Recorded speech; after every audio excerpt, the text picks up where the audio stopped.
Pra vëllezër të ndershëm, këshilla është shumë e rëndësishme dhe tash cila është qëllimi i këshillës? Pse duhet të ekzistu këshilla mes njerëzve?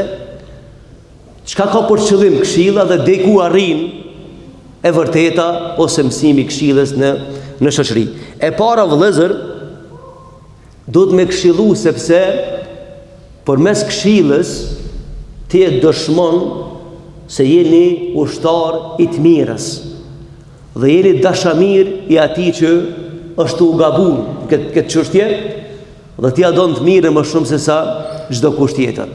Po a ka mundësi mës me pas mirë kuptim këshilla? Pa dyshim se ka mundësi mës e pas, sidomos në kohën tonë. Për këtë arsye ka thënë Ibn Mesudi, thotë fjala me urrëtur te Zoti i Madhreshëm është fjala kur njeri thot njerit, o filan, ki frikë Zotit Madhreshëm për punë që ti bën. E thot aja kthen, thot, ti këshiri punët e tua. Si që e bojmë në, si kjo demokracia, që në ka thonë Evi, që në dhe demokracia? Thot se cili vet a vet. Kjo është formula më famkeqe për me eduku një brez. Ngoni ju vëllezër të ndershëm, jo prind të nderuar. Momentin kur ta merr ty e dikush përgjegjësinë si prind, ta merr ty dikush përgjegjësinë si mësues, ta merr përgjegjësinë ty si hoxh, ta dish që ke dekapitulu fatin e jetës tonë. Se ai do më t'i marrë detyrat në mënyrë që mos e pas kush ma me thonë të vërtetë mes shoqërisë. Edhe me la me bën njerëz ka dush. Thot po leje për vetë ka. S'është kështu. Nuk është kështu. E di çish me thonë leje se për vetë ka. Çka mendon me bën me ale kush në xhami sot për shembull, Zot më rujt. Me nej bum. E me thonë e mi lirë me bosha dushun e. A du me lanë ata? A du të munis ka kemë leje se për vetë ka? Jo. Ose më në tek në e kuj Zot në rujt desh me arë në gjami këto. Në shoqëri. E me thonë po punem është, unë e rritë që dush. A në gjikë kjo? Apo do të mi thonë, jo, ka dalë se tu ka kufi. Mos lejo më ta marë komandën si prind dikush tjetër. Mos lejo më ta marë komandën si mësues dikush tjetër. Se kemi shkatru brezën që mëson. E nëse jo gjallar, hiq se hiq, nuk ban me liu që dikush me i marë komandat në mërtonë. E me dhe alje flasin tash për fe që shdojna na. Edhe keni pa vëllezër çfarë kohë kemi ardhur.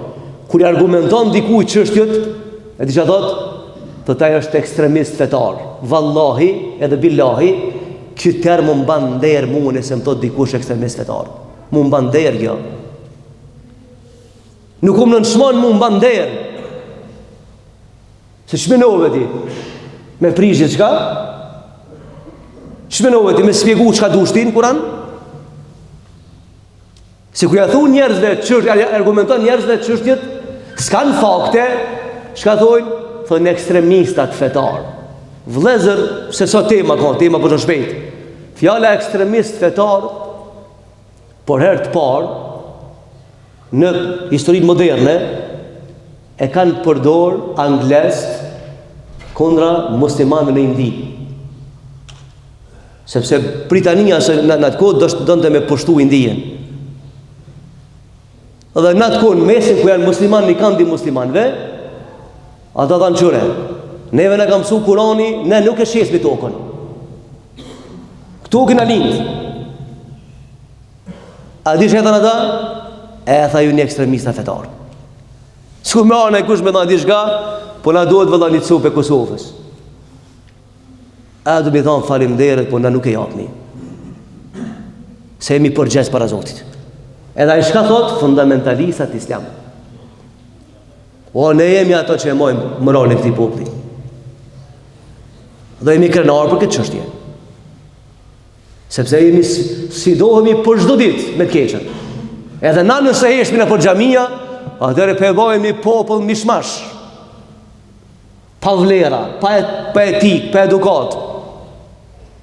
Shkon në shkollë trishtohesh, din rrugë trishtohesh. Prej sjelljeve të këqija të njerëzve. Pse? sepse ai e ka shpik formulën perfekte për veti. Thot leje se cili për veti e ka. E për që e ka si cili për veti vëllezër, ndërgjoj mirë që thot pejgamberi sa. Çfarë shembull i ka dhënë? Thot jeta kësaj bote si ani. Njerëzit kanë hyrë në anije. Na këtë jemi në këtë tokë. Dikush parin kat, dikush dytë, dikush tretë në anije. Çka thot me bom jon tek aty në që janë parin kat me thonë diçka. A e shpojmë anijen. Këta dytit kat, a du të me reagu me thonë, pse pe shponi? A do në thonë, po që na imi këtu në territorin tonë. Tha Rasulullah, nëse e lejon me shpu anijen, që ndodhë? Kush fundosët? Ato që në parin kat a kejtë? Fundosën krejt. Tha Rasulullah, do t'jen koha, shoqërit kanë me hy bashkë me një anije. Kur të heshtin të mirët, të këshit kanë me shpu anijen, me cilën ka me lëndru, dhe fundosën të gjithë bashkë, të mirë dhe të këshit. Qysh kemi ardhur sot ne dhe po fundosëm si shoqëri. Dhe po e përjetojmë lëkur heshtjen. Para nuk ban me eliminu këshillën prej rolit, sepse këtë feja Allah të këshillë dhe zërë.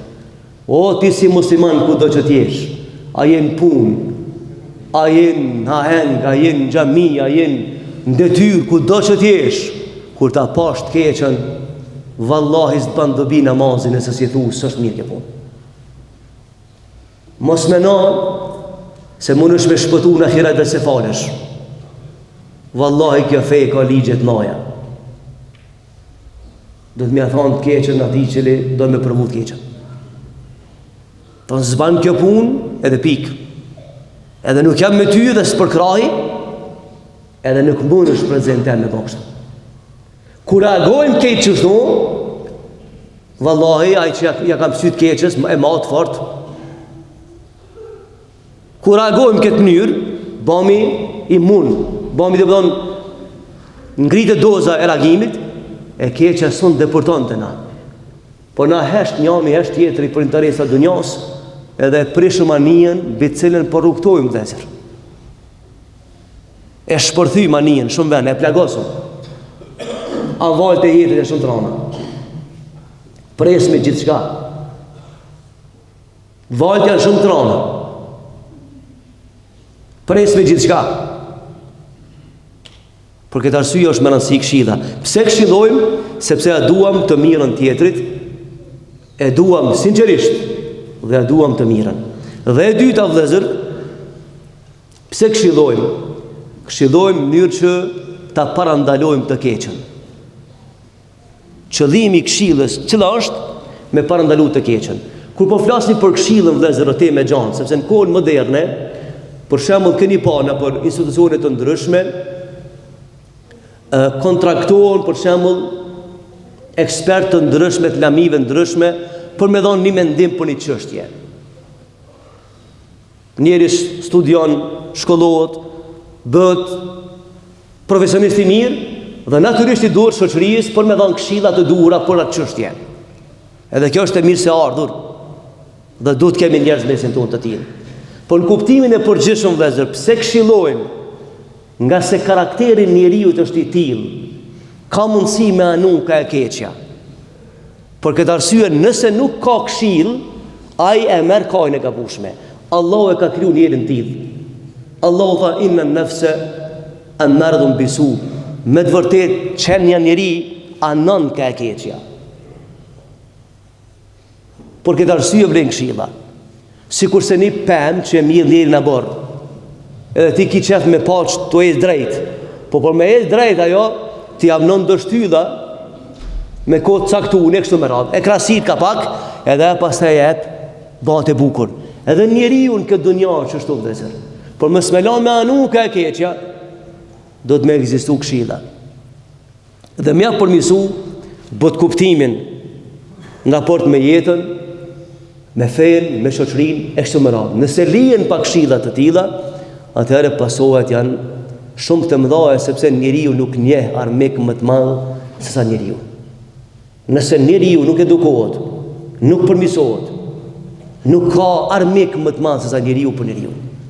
Dhe faktet janë shumë kokëforta në këtë drejtim dhe argumente shumë të mëdha. Unë këtu po përfundoj për shkak të kohës, me vazhdu me lejnë Allahut Azza wa Jall në gjumën e ardhshme. Walhamdulillahi Rabbil Alamin. Al-Fatiha.